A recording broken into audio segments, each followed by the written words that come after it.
May met with ministers amid expectations that she will offer the EU more than she committed to during a speech in Florence in September, which failed to provide a meaningful breakthrough in the stalled negotiations.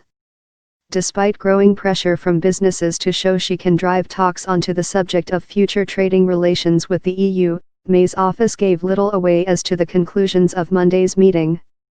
"It remains our position that nothing's agreed until everything's agreed in negotiations with the EU," a source from May's office said.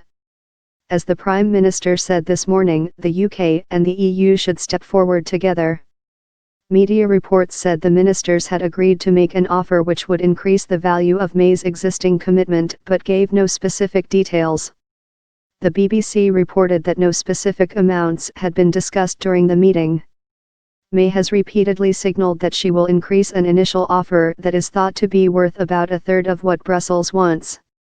But, wary of the need to keep the peace in her Conservative Party, which has a powerful faction insisting Britain should be paying the minimum possible to the EU and using the cash offer to leverage better exit terms, May has avoided publicly discussing any figure. Instead, she has said Britain will meet its financial obligations to the bloc, a commitment which remains wide open to interpretation. Finance Minister Philip Hammond said on Sunday that the government would submit its proposal to the EU before a December 14-15 summit.